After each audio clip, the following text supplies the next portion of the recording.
Yeah. One of the stories that I remember from our conversation was, when you were up here in Bandar, and KB is just an hour away. The whole year you didn't go back. You were, because during your weekend you'll be working.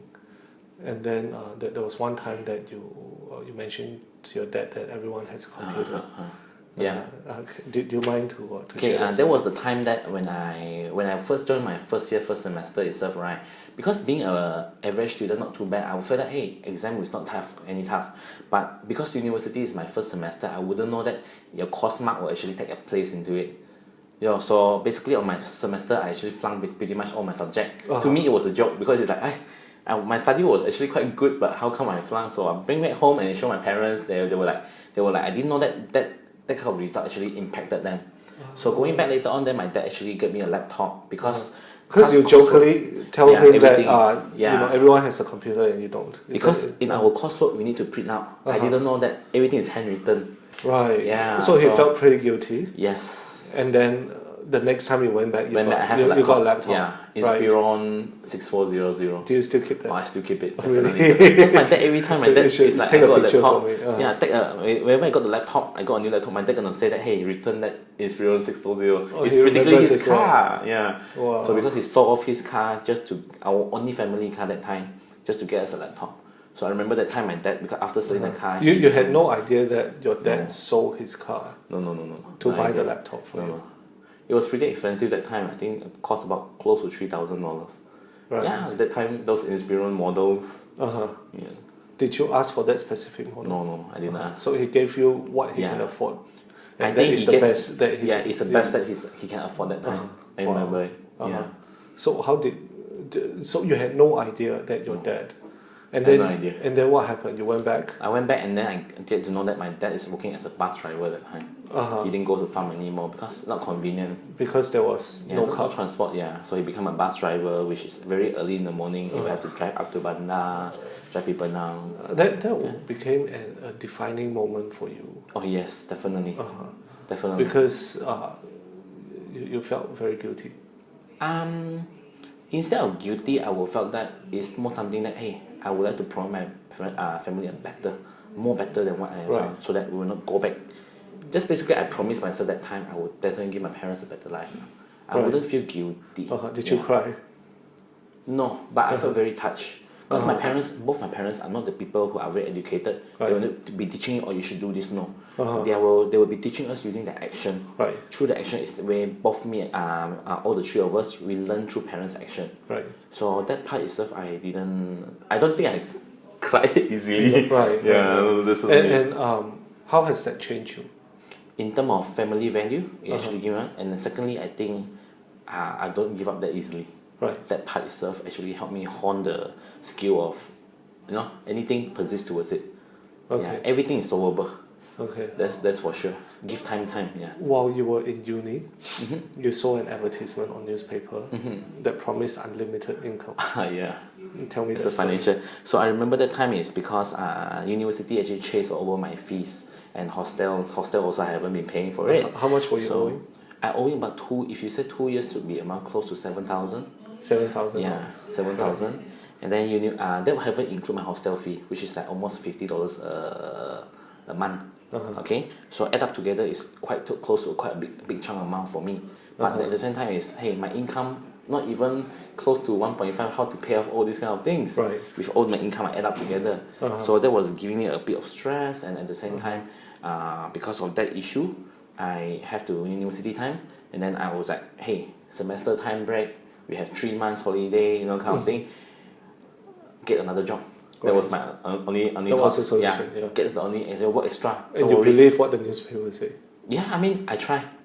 No, that time is just my thinking is that whatever application or whatever post is available there, I send emails, send hard copy, I send to everywhere. Right. I send my way. So this particular hit me would be financial related because remember I told you that I actually feel that, hey, I'm going to work experience at the same time come as an average student. So the financial hits me because I was doing accounting and a degree in accounting and finance. So I give it a try, went for an interview, and everything begins from there. Now, let's rewind a little bit.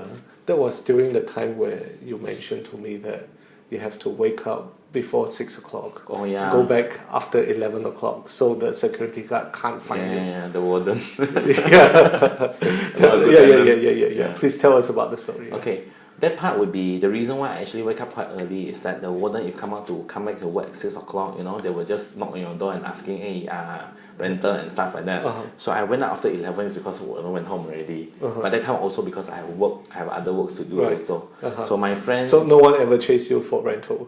Only I get letters. That I have for rental saying that your rental is due. Has UBD invited you back to give talks? No.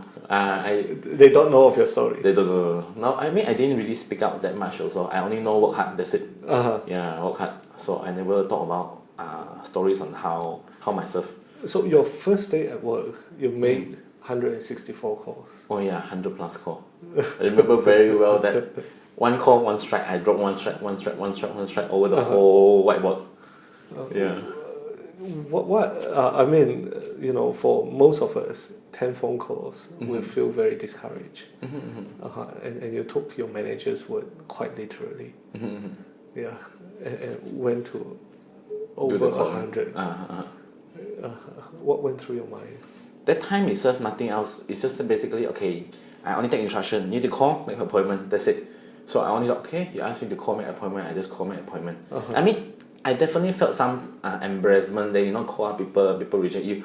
But at that time, my thinking is that, okay, never mind. These people doesn't know me. Just call only. Right. Keep on calling for it. But first day, it's quite impossible, right? You call over 100 calls, no one say yes. Oh no, because you don't have the skill. You don't know what to say on the phone. So what do you say on the phone? The next day is that what I'm going to do is YouTube. Go on YouTube and search for how does people actually talk over the phone. All this thing. That's how I actually come out on the second day. I make even more phone call and finally got my first appointment. Yeah.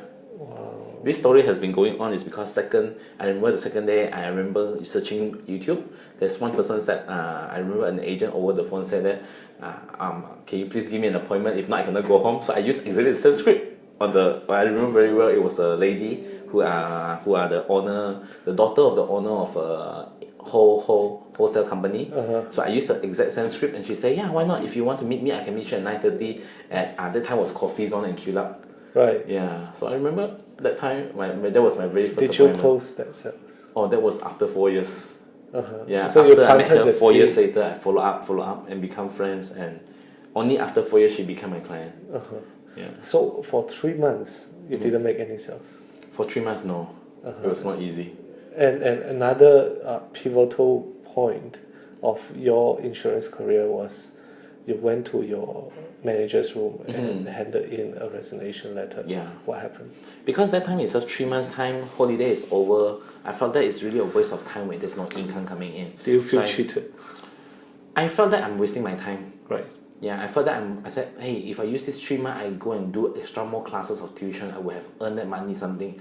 You see, why would I spend the 3 months here not doing anything? And moreover, after 3 months, I still need to continue contract after that. Right. You see, the insurance is just continuous contract. So I felt that, no, this is something not I want. If I don't see anything, why am I wasting my time here? So that was the time that I want to move on. But that time, he just passed me back my CV and said that, hey, I interviewed you and get you in the first place is because I'm quite impressed in a way that you're still studying, but you're working 4 different jobs. But I'm quite disappointed in a way that only 3 months you give up that easily. Or that kind of bruised my ego a bit. So I took it out and just said, never mind, I tell you what, I'm going to make it. So he was pretty much calling you weak. Yes. And, yeah, that kind of thing is kind you of wouldn't go down being a weak person. It kind of like disturbed or affected shaken my values. Like, no, I don't give up that easily. Why am I doing it right now? So to get under your skin, play a bit of reverse psychology. Yes. So that actually gets me. Do you use the same method on your agent? I don't do that. I felt these are very short term thing. Right. I rather find out the root of what is holding them back. Why don't we solve it together? Yeah. So what happened after that? After that itself, I just continue to do and pretty much determined. And I think I just basically work on it, call out the people. The skill that he actually taught me that time. Copycat, do the same thing. If he can make it, so there's nothing wrong with it. When did you get your first sales? My first sales was on the end of the 4th month. At the end of the 3rd month. Right. Yeah, that was my first sales that actually make it, and it was it's an annual case. I remember the client is still with me until today, and the plans I sold her 8 years ago finally matured. And we just had coffee last week. Oh, yeah, wonderful. so she Pretty much it's very I felt very good is because over the table I don't even know what I'm talking. Whatever my manager told me, I just copy paste like a photocopy machine. Right. So you're sitting in front of me, I just repeat whatever I said. And you make more money than you did I made with more your money. tuition. Oh, very much. On that one on that one particular. particular sales. Yeah, and that felt very good, and the momentum start rolling in. So it started tasting the burn. Yeah, it's starting to roll in on the momentum, keep on going all the way. You were still studying then? I was still a student. I was very much a student. So how long did it take for you to repay your debt? It took me about end of the 4th year, May 17th. Fourth in year 2011. of your study or fourth year of Fourth year of being my an agent? degree. Because so before you graduated, you pay off everything? before I graduate. Using your insurance? Using my insurance commission? money, using my commissions. Wow, Yeah, I remember it was very well that it was May 17, my last paper of the exam. I went over to the finance hall. After my exam, I went to the finance hall, just pay off everything. Because if you don't pay, you won't get your I won't paper. graduate. But the fact that is that, okay, finally finish my exam paper first, and I walk over to the finance hall, which was next to the Chancellor Hall, and that time, and pay everything in cash. I remember the cashier was thinking, you pay everything in. It was 100. Not in coins. It was a very, very good experience. It feels very good. I mean, it pays. I remember even talking to the counter. I take so long to earn this. Less than half an hour I spent so much. I was telling the cashier about it. You feel good? You feel good. You feel really good. When you came out, you feel very light. But you were still not well off after you graduated, despite this job. Oh no, definitely not. Because all my income and all my savings just wipe off under Right. under one fee. Yeah.